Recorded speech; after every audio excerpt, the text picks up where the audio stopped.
सबसे पहले मैं गुरुजनों का हृदय तल की गहराइयों से, क्योंकि मैं कुछ भी नहीं था और गुरु जी के डायरेक्शन से, उनके आशीर्वाद से मैं यहाँ तक पहुँचा हूँ। तो सबसे पहले गुरु का होना बहुत ज़रूरी है, गुरु का नाम लेना बहुत ज़रूरी है।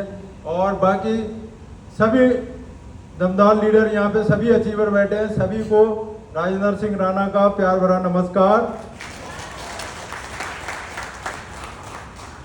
दोस्तों, मैं एक छोटे से गांव खटीमा का रहने वाला हूं और छोटी मोटी एक बिजली की दुकान चलाया करता था, लेकिन बचपन से मेरे सपने बहुत बड़े हैं।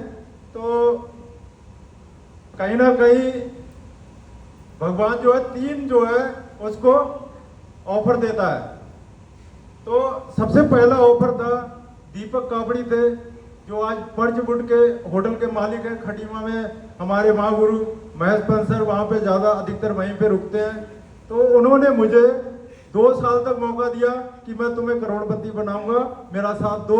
मैंने कहा मैं नहीं दूंगा, मैं बनूंगा तो अपने दम पे बनूंगा, लेकिन मैं आपका साथ नहीं दूंगा। आज भी वो मिलते हैं, बोले यार तू वही राणा है अभी भी बदला नहीं है तू। बोले अब तक तू भी करोड़पति बन जाता। मैंने कहा बनूंगा, मैं पक्का बनूंगा, लेकिन मैं अपने दम पे बनूंगा। लेकिन दोस्तों, मैं प्लेटफॉर्म की तलाश में था।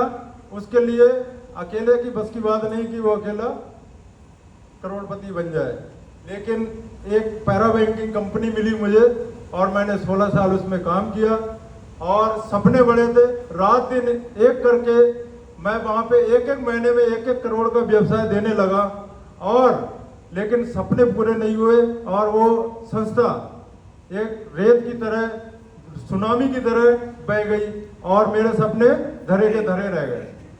लेकिन ऊपर वाले ने फिर एक फरिश्ते से मिलाया, उसका नाम है रमेश कापड़ी सर। सर के लिए जोरदार तालियां। और उसके बाद उन्होंने और बड़े फरिश्ते से मिला दिया जिसका नाम है दीवान सिंह मुडेला।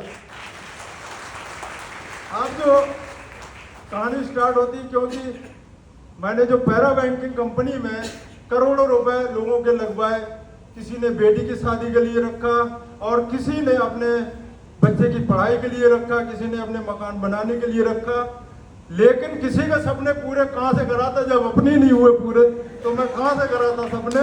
और मैं थक हार के 1.5 लाख रुपए का फिर से लोन लिया बैंक से और परचूनी की दुकान लेके बैठ गया चुपचाप मन मार के। मैंने कहा सपने हो गए पूरे। लेकिन इसी रामनगर की बात है, 10 कदम ट्रेनिंग के लिए जबरदस्ती फिर 2 गुरु जो फरिश्ते के रूप में आए, बोले सर आपकी कार में तेल भी डालेंगे, आपको नाश्ता भी कराएंगे, बस 1 दिन के लिए चल लो।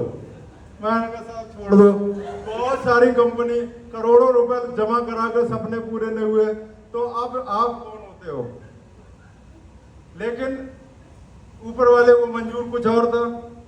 जब यहाँ पे जनवरी का महीना था, ठंड के मारे हॉल में कांप रहा था, मैं फिर बाहर निकल गया ऐसे जैसे आज ताली बजा रहे। मैंने कहा पता नहीं क्या मिला, हमने करोड़ों रुपए जमा कराया तब तो कुछ मिला नहीं।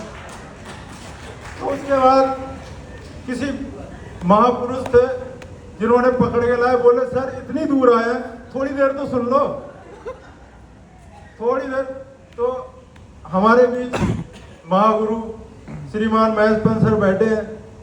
तो वीरेंद्र सर को मैंने शक्ल ही नहीं देखी थी और ये विदेश में थे, कांगो में ऑन ड्यूटी आर्मी में, और सर की इनकम के बारे में बता रहे थे जूम करके कि ये आर्मी में ऑन ड्यूटी है और कोरोना के वजह से आज जो है 1.5 साल में ही रह गए।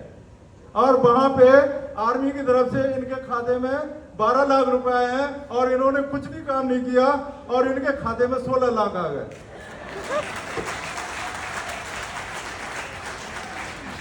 मेरे दिमाग का ढक्कन खुल गया। मैंने कहा अच्छा, बिगर कुछ किए 20-25 लोगों को जोड़ करके यहाँ से 16 लाख कमाए जा सकते हैं, तो राजेंद्र राणा तो फील्ड का खिलाड़ी है।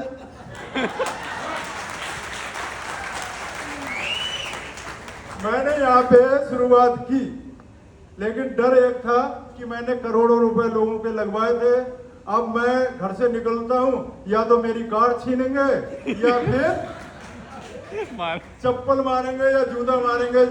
मतलब इतना डर बैठ गया था मेरे अंदर। मैं इस मंच के माध्यम से बोल रहा हूँ, आज तक मैंने बोला नहीं, लेकिन दोस्तों इस SDPS की वजह से मेरे अंदर एक ताकत कहां से आई कि इसमें 70% आर्मी है। राजेंद्र राणा का कुछ नहीं कर सकते। और मैं ढूंढ के आर्मी वालों को पकड़ रहा था। मैंने कहा अपलाइन तो सब आर्मी वाले हैं, अब डॉन लाइन को भी आर्मी वालों को पकड़ो, कोई राजेंद्र राणा का कुछ नहीं कर सकता। और मैंने ऐसा ही किया और मैं आगे बढ़ता गया और मेरे अंदर का डर भय खत्म होते गया और मैं आज इस रैंक तक पहुंचा हूं तो अपलाइन की वजह से, सिस्टम की वजह से और अपनी प्यारी सी टीम की वजह से यहां तक पहुंचा हूं। धन्यवाद, मेरी बात को आप लोगों ने